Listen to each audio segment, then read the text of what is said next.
मैं मानता हूं इस बात को सर कि हिंदुस्तान में सबसे बड़ा बेशरम और जंगली जानवर अगर कोई है तो नरेंद्र मोदी है। रमेश भिदोरी और दानिश अली के बीच जो संसद में चीजें हुई, जो वाकया और जो घटना हुआ, इसके बीच में असदुद्दीन ओवैसी और शहाबुद्दीन का भी टॉपिक आ गया है। और अब क्या हुआ है, वो एक नया ट्विस्ट कहानी में आया है और ये कहानी जो है अब मजेदार हो गया है। ये वीडियो मैं बेसिकली उन लोगों के लिए बना रहा हूं जो लोग ये कह रहे हैं कि दानिश अली साहब के बचाव में असदुद्दीन ओवैसी क्यों नहीं आए, क्योंकि असदुद्दीन ओवैसी पर भी इसी तरीके का कुछ वाकया हुआ था। तो उस वक्त असदुद्दीन ओवैसी के बचाव में सदन के अंदर शहाबुद्दीन साहब आए थे और शहाबुद्दीन साहब ने जो है असदुद्दीन ओवैसी की मदद की थी और उसको बचाया था। तो इसी तरीके से दानिश अली साहब के बचाव में असदुद्दीन ओवैसी क्यों नहीं आए, और जबकि शहाबुद्दीन और ओवैसी दोनों अलग अलग पार्टी से थे और यहां पर भी दानिश अली बीएसपी से है और एएमएम से जो है असदुद्दीन ओवैसी है। तो मैं उसी का जवाब लेकर बेसिकली आपके सामने हाजिर हुआ हूं। बहुत मजेदार ये वीडियो है और इस वीडियो को आप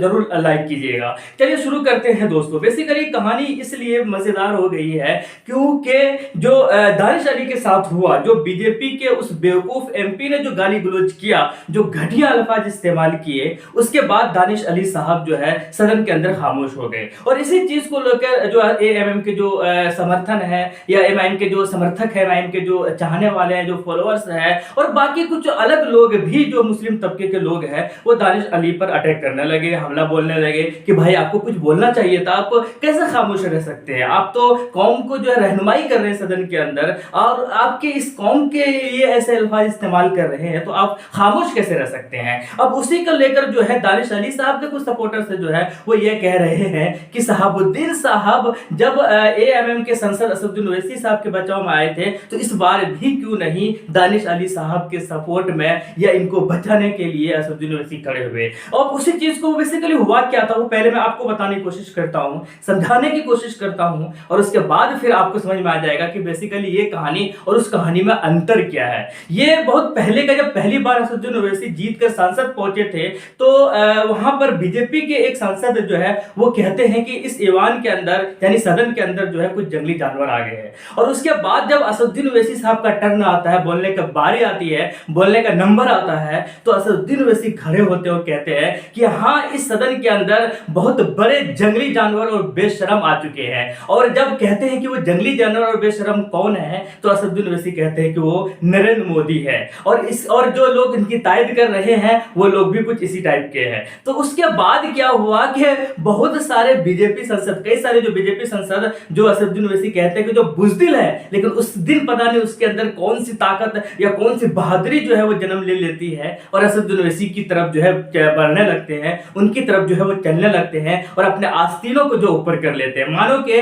असदुद्दीन ओवैसी साहब के ऊपर हमला करने आ रहे हो। जब ये चीज देखते हैं तो शहाबुद्दीन यानी बिहार का एक शेर शहाबुद्दीन साहब, वो भी सदन के अंदर रहते हैं, वो उनके आगे खड़े हो जाते हैं और खबरदार अगर किसी ने असदुद्दीन ओवैसी पर अगर हाथ भी लगाने की कोशिश की, कुछ इस तरीके का उनका बॉडी लैंग्वेज जो है वो बयां करता है। तो असदुद्दीन ओवैसी साहब से बार बार बीजेपी के लोग और ये कहते हैं कि भाई जो आपने ये जुमला इस्तेमाल किया है, जो आपने जो स्टेटमेंट इस्तेमाल किया है, जो बेशरम और जंगली जानवर जो नरेंद्र मोदी को कहा है, आप इसको वापस लीजिए, नहीं तो फिर बहुत ही बुरा हो सकता है। तो असदुद्दीन ओवैसी साहब क्लियर वे में कहते हैं और बिल्कुल साफ अल्फाज में ये कहते हैं कि मैं सदन के अंदर अपने जो एमपी है या जो सांसद है उसका इस्तीफा दे सकता हूं, लेकिन मैं अपने स्टेटमेंट को वापस नहीं ले सकता और माफी नहीं बोल सकता। तो ये कुछ घटना हुआ था जब असदुद्दीन ओवैसी ने नरेंद्र मोदी को जंगली जानवर और बेशरम कहा था।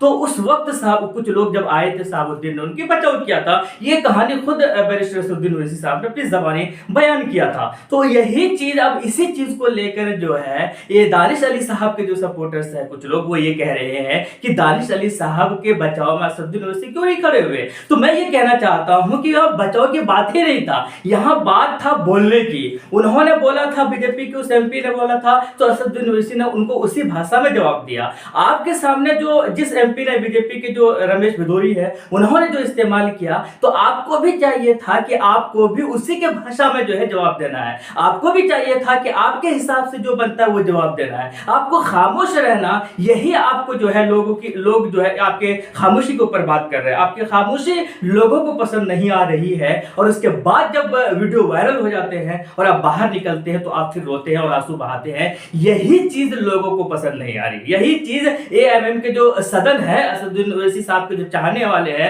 उनको जो है पसंद नहीं आ रही है कि आपने मुंह तोड़ जवाब क्यों नहीं दिया, आपने क्यों नहीं जबरदस्त तरीके से उनके ऊपर हमला बोला, ताकि किसी और के खिलाफ इस तरीके के अल्फाज इस्तेमाल ना हो। तो ये कहानी है। तो मैं बता दूं कि वो कहानी अलग थी, क्योंकि वहां पर बहुत सारे लोग झुंड में असदुद्दीन ओवैसी की ओर इसलिए बढ़ रहे थे, तो शहाबुद्दीन को लगा कि हमला न कर दे, कुछ हाथापाई ना हो जाए, इसीलिए शहाबुद्दीन साहब असदुद्दीन ओवैसी को बचाने के लिए आगे आए थे। यहां पर बात थी सिर्फ बात करने की, यहां पर बात थी सिर्फ जबान खोलने की और अपने जबान से अल्फाज इस्तेमाल करने की, और यहां पर आप खामोश हो गए। तो इसी चीज को लेकर जो है लोग पकड़ रहे हैं, इसी चीज को लेकर लोग जवाब दे रहे हैं, इसी चीज को लोग लेकर ये बातें कर रहे हैं कि अगर दानिश अली साहब की जगह ओवैसी होता तो ये। और मजे की बात यह है कि यही सांसद है, यही एमपी है जो रमेश भदौरी जी, यही जो है वो असदुद्दीन ओवैसी साहब के खिलाफ भी कुछ इस तरीके से बदतमीजी करते हैं। तो फिर असदुद्दीन ओवैसी साहब जो है उनको अपने ही तरीके से चुप कराकर बैठा देते हैं। तो यही चीज जो है दानिश अली साहब के सपोर्टर्स को हजम नहीं हो रही है कि इनके बचाव में असदुद्दीन से क्यों नहीं आए। खैर कुल मिलाकर जो है ये अब मामला जो है तूल पकड़ता जा रहा है। बहुत जगहों पर जो है अब प्रोटेस्ट हो रहा है कि उनको कुछ न कुछ कड़ी न कड़ी सजा मिलनी चाहिए, जबकि बीजेपी के कुछ सांसद निकल कर आ रहे हैं उनके बचाव में। रवि किशन ने अभी कहा कि हाँ कुछ अल्फाज जो है उन्होंने बहुत ही ज्यादा गलत अल्फाज इस्तेमाल किए, लेकिन इसमें गलती दानिश अली की भी है कि दानिश अली जो है वो बार बार प्रवोक करते थे और हमको भी उन्होंने प्रवोक किया था। ये जो रवि किशन का ये स्टेटमेंट है, इसलिए उनको भी सजा मिलनी चाहिए और इनको भी सजा मिलनी चाहिए। इसी तरीके से बीजेपी के एक और सांसद है निशिकांत दुबे जी, उन्होंने भी यही कहा है कि ये जो दानिश अली है इन्होंने प्रधानमंत्री जो हमारे हैं नरेंद्र मोदी उनको नीच और घटिया जैसे अल्फाज इस्तेमाल किया था, जिसके बदले में रमेश भदौरी इस तरीके के अल्फाज किए। ये खैर मुझे लगता है पर्सनली कि ये सब बच बचाव का एक रीजन है। आपको घटिया कह सकते हैं, आपको नीच कहा जा सकता है, ये उतना बड़ा वर्ड नहीं है जितना बड़ा आप किसी को आतंकवादी या इस तरीके के अल्फाज का इस्तेमाल करें। तो ये जो चीजें हैं ये बहुत ही अब तूल पकड़ता जा रहा है। देखना बड़ा दिलचस्प है कि सजा क्या मिलती है, देखना बड़ा दिलचस्प है कि इनके ऊपर कार्रवाई क्या होती है, देखना बड़ा दिलचस्प है कि फिर जो है फाइनल रिजल्ट क्या आता है, फाइनल नतीजा क्या आता है। इसीलिए असदुद्दीन ओवैसी साहब ये कहे, अभी हाल ही में यानी एक दिन पहले का ये बयान है कि असदुद्दीन ओवैसी साहब ये बयान देते हैं कि वो दिन दूर नहीं कि जब सदन के अंदर मुस्लिम सांसदों के साथ जो है मॉब लिंचिंग का शिकार होना पड़े। ये बहुत बड़ा स्टेटमेंट है, ये बहुत बड़ा जुमला है कि इस तरीके का अल्फाज फिर लोकतंत्र क्या रह जाएगा, फिर कहां से डेमोक्रेसी की बातें होने लगेगी। जब इस तरीके की जो चीजें आ जाएगी तो फिर वो कहीं ना कहीं हिटलर वाला जो चीजें है वो पैदा होने लगी है। असदुद्दीन ओवैसी ने इस जुमला या इस स्टेटमेंट को कहने से पहले सोचा जरूर होगा और उससे वहां का इन्वायरमेंट और वहां का जो कल्चर है, वहां का जो एक वातावरण है, उससे कहीं ना कहीं वो दुख जरूर होंगे,